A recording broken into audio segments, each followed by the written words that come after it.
नमस्कार मेरे प्यारे भाइयों बहनों और बच्चों और बुजुर्गों के चरणों में कोटि कोटि प्रणाम। श्रीमद् भगवत गीता अध्याय 18 श्लोक 66 का हम अध्ययन कर रहे हैं, जिसमें कि श्री कृष्ण भगवान बताते हैं कि सभी धर्म को त्याग कर उनकी शरण में रहना चाहिए और उनकी शरण में रहने से यह होता है कि सभी पाप मुक्त हो जाता मनुष्य, उसे किसी तरह के कोई पाप नहीं लगते।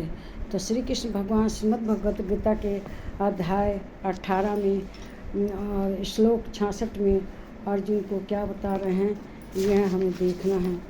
तो श्री कृष्ण भगवान उनसे कहते हैं कि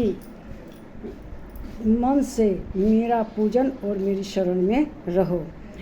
कहते हैं कि सभी देवी देवता जो भी हैं, वर्ण आश्रम धर्म कुल देवता सब धर्मों को त्याग कर मेरी शरण में आओ, मैं तुम्हें सब पापों से मुक्त कर दूंगा, शोक मत करो। तो वही इस अध्याय में कह रहे हैं, देखिए क्या कहते हैं। सर्वधर्मान् परित्यज्य मामेकं शरणं व्रज, अहं त्वां सर्व पापेभ्यो मोक्षयिष्यामि मा शुचः। कहते हैं सब धर्मों को अर्थात संपूर्ण कर्तव्य कर्मों को मुझ में त्याग कर तू केवल मुझ सर्वशक्तिमान सर्वाधार परमेश्वर की शरण में आ जा, मैं तुम्हें सभी पापों से मुक्त कर दूंगा, तुम शोक मत करो। मतलब किसी पापों का कि हमें पाप लगेगा, कुल देवी की पूजा नहीं करेंगे, कुल देवता की पूजा नहीं करेंगे, तो ऐसा शोक मत करो, तुम्हें मैं सभी पापों से मुक्त कर दूंगा। तुम सभी को त्याग कर, सभी धर्मों को त्याग कर केवल मेरी शरण में रहो। तो ये समझ ले कि जो 65 और 66वां श्लोक है, ये संपूर्ण गीता का सार है। इसमें भी यही कहते हैं कि तुम सभी जो धर्म है उनको त्याग दो और शुद्ध भक्ति से भगवान के प्रति शरण में रहो, अर्थात सब प्रकार के धर्मों को त्याग करो और एकमात्र तुम्हें स्मरण करो, मतलब भगवान का स्मरण करो, इससे तुम पापों से मुक्त हो जाओगे। ये श्री कृष्ण भगवान अर्जुन से कह रहे हैं।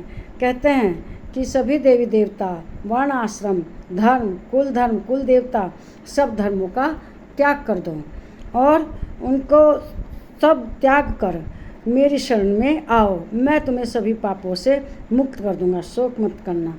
देखो आदमी को चिंता रहती है कि हम कुल देवी की पूजा नहीं करेंगे तो कुल देवी का देवता का पूजा नहीं करेंगे तो क्या होगा, हमें पाप लगेगा। लेकिन श्री कृष्ण भगवान इस बात की गारंटी लेते हैं, कसम से कहते हैं कि तुम सबको त्याग कर मेरी शरण में रहो तो मैं तुम्हारा बेड़ा पार कर दूंगा, तुम्हें स्वर्ग दूंगा।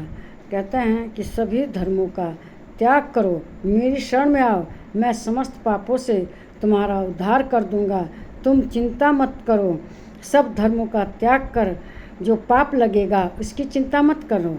मन में कल्पित जो धर्म है उनका पालन करते करते आदमी भगवान को भूल जाता है, भगवान का स्मरण नहीं करता। तो वही कहते हैं कि जो तुम्हें मान लीजिए दूसरे धर्म हैं उनको छोड़ने का तुम्हें पाप लगेगा, लेकिन मैं तुम्हें इस बात की गारंटी कहता हूँ कि तुम अपने ऊपर श्री कृष्ण भगवान सब पापों का बोझ ले लेते हैं, तुम चिंता मत करो, मैं सब पापों से मुक्त रखूँगा।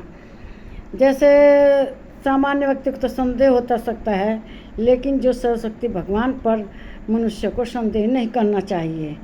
कहते हैं मेरा चिंतन करो मन से और मेरी शरण में रहो। देखिए भगवान ने ऐसा निभाया भी है। गजेंद्र मोक्ष का आप सुने होंगे कि जब उसका मगर ने पैर पकड़ लिया तो उसने भगवान का स्मरण किया और भगवान उसको मोक्ष प्रदान करते हैं। मोक्ष कैसे, उससे छुड़वाते हैं। गजेंद्र मगरमच्छ ने उनका पैर पकड़ लिया, सभी ओर से जब हार गया तब उसने भगवान का स्मरण किया और भगवान ने उसे मोक्ष दिया। जो उसने पकड़ रखा था मगरमच्छ ने उनका पैर, तो उससे उसे छुड़ा दिया उससे। इसी तरह से द्रौपदी ने सभी से कहा लेकिन किसी ने उसकी रक्षा नहीं की। तब अंत में श्री कृष्ण भगवान की उसने पुकार की और श्री कृष्ण भगवान आए और उसकी लाज बचाए, चीर बढ़ाते गए चीर बढ़ने से उसकी लाज बची। तो श्री कृष्ण भगवान कहते ही नहीं हैं बल्कि मदद भी करते हैं। तो इस वीडियो को लाइक कीजिए, शेयर कीजिए, इस पर कमेंट कीजिए, मेरे चैनल को सब्सक्राइब कीजिए। नमस्कार मेरे प्यारे भाइयों, बहनों और बच्चों।